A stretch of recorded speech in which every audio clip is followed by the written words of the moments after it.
What's going on, guys? This is VinylicPuma, and in today's Borderlands 2 countdown video, I would like to go over 7 of what I think are among some of the best methods for farming Eridium in Borderlands 2.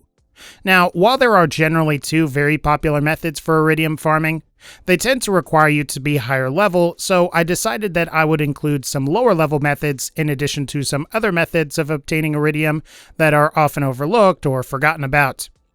As far as rankings go, I am prioritizing potential yields since a lot of the low-level methods become obsolete once you're of a sufficient level to farm some of the higher-level methods.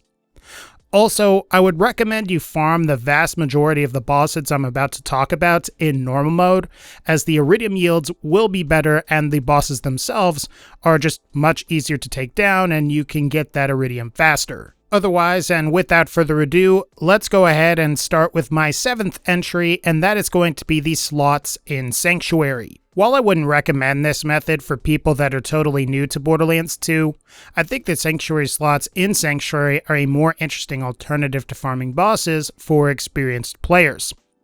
Obviously, all you really have to do here is go to the Moxie's bar in Sanctuary, pay the associated cost for pulling the lever, and then simply just rinse and repeat until you can get some Eridium, skins, or anything else that you might want. As far as Eridium is concerned, though, I've found that I'm able to get anywhere between 4 to 12 Eridium per lever pull, which is pretty decent early on, as that's enough to cover a number of different upgrades. Granted, it is all based on chance, but according to the Borderlands wiki, your chances of getting 4 Eridium are 1 out of 39, 8 Eridium is 1 out of 130, and 12 Eridium is 1 out of 437. The most practical thing here is to get 4 Eridium to drop, as the chances of that happening are actually considerably higher than obtaining a blue, purple, or legendary weapon while you're playing the slots. Plus, if you're doing this at low levels where the cost is already pretty low, you could potentially play almost indefinitely provided you've got enough money. And if you're strapped for cash on your new characters, I'd recommend farming a few items on a high-level character, putting them in Claptrap's stash, and then retrieving and selling them on that low-level character for money. That way you can pull levers over and over at something low like $200 a pop for some easy, low-effort Eridium. At the very least, this is a nice method if you get tired of farming bosses, and while the odds of getting Eridium this way are less consistent, it's pretty low risk if you're at a low level. Number 6. Bad Maw. When it comes to super low level Eridium farming, Bad Maw is really your best bet. While Bad Maw doesn't always drop Eridium, he does drop it fairly frequently, and he also has the benefit of being pretty easy to farm. All you have to do is fast travel to Bloodshot Stronghold, exit the front door, and Bad Maw should just be right outside there for you to take down. All you have to do at that point is beat him, run back into Bloodshot Stronghold, save and quit, and then rinse and repeat. You can do this repeatedly until you get as much Eridium as you want, and this is a great method for really low-level characters that need some Eridium, but haven't necessarily completed normal mode yet. The only reason this isn't higher on the list mostly has to do with how this is really and mostly just viable for lower-level characters. As you can see from the gameplay, you can do this at higher levels, but at that point, you're better off taking on other bosses for their better and overall more consistent Eridium yields. But in terms of accessibility and when it comes to brand new Borderlands 2 players, Bad Maw is much more approachable for those that are just starting the game and for purchasing those first few early upgrades. But like I said, and after that, you're better off farming pretty much anyone else. Ultimately, if you're looking for a great and really early method for farming Eridium and it's during your first ever playthrough, I would recommend this as it tends to be the most practical option. Number 5. The Bunker. I think it's fair to say that the Bunker is a pretty popular place to come and farm, especially on higher difficulties where you can get some of the Bunker's better drops like the expletive deleted SMG, as well as for the Sham Shield. Also, Zero players tend to like to come here just because of how easy it is to farm Bunker thanks to Zero's Bore skill, which allows you to effectively one-shot Bunker with pretty much any weapon at any difficulty and at any level. So I'd recommend you come here as a Zero player to not just farm Eridium, but to farm some other items as well. As for potential yields for farming the Bunker, I seem to be able to get at least maybe 4 Eridium or so fairly consistently. Granted, the drops do vary, but there have been times where I've gotten at least 4 single bars in addition to 1 quad bar for a total of 8, so you could potentially rack up a decent amount of Eridium over time. Plus, there's also the fact that you're going to fight the bunker anyway during the main story, so why not come here and farm him for his potential Eridium drops, as well as for his main legendary loot drops. In the end, I'd say this is a popular farming spot for Zero regardless of difficulty and or level. Plus, if you just so happen to be playing Zero and you haven't beaten normal mode yet, you should definitely come by here as it's a great source of early Eridium. Number 4. The Handsome Sorcerer. While the Handsome Sorcerer boss fight is a little more involved, the Handsome Sorcerer on both normal and any other difficulty can be a great source of Eridium.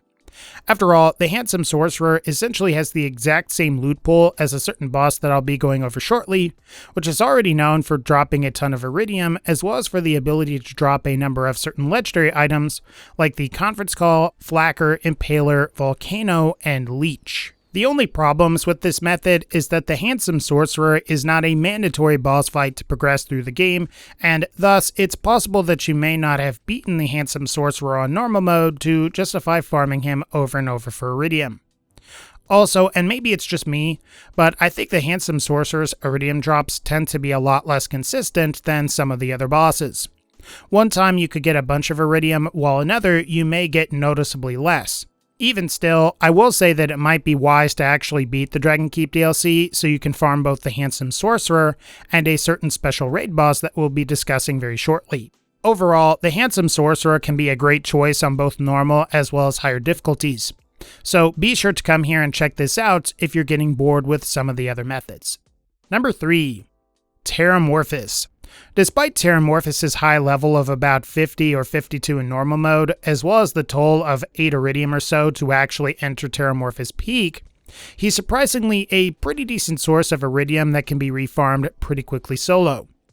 All you need is about 8 Eridium or so to initially enter Terramorphous Peak, and from there you can beat Terra, pick up all of his loot, save and quit, and simply repeat. Alternatively, if you're in a co-op setting, you can simply exit the area, pay Eridium to get back in, and everything should reset, making farming Terramorphous a more viable option for co-op players.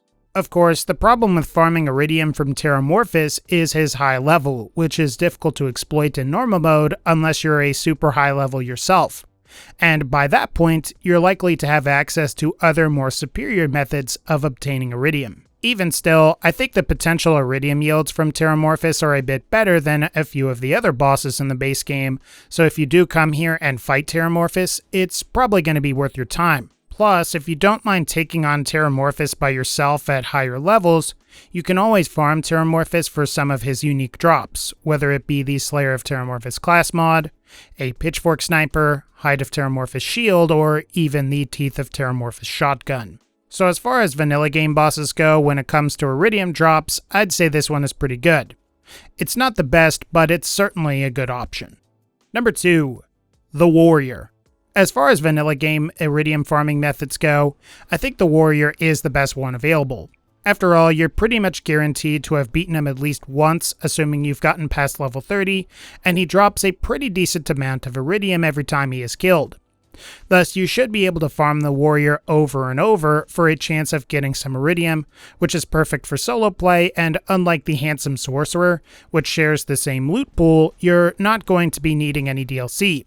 Not to mention that when compared to the Handsome Sorcerer, I think the Warrior's Eridium drop rates are a lot more consistent, as you can easily get 15 to 20 or more Eridium every time you beat the Warrior. My only complaint with this method is that you can't really reset it in co-op, as once the Warrior is dead, you do pretty much have to save and quit in order to refarm him.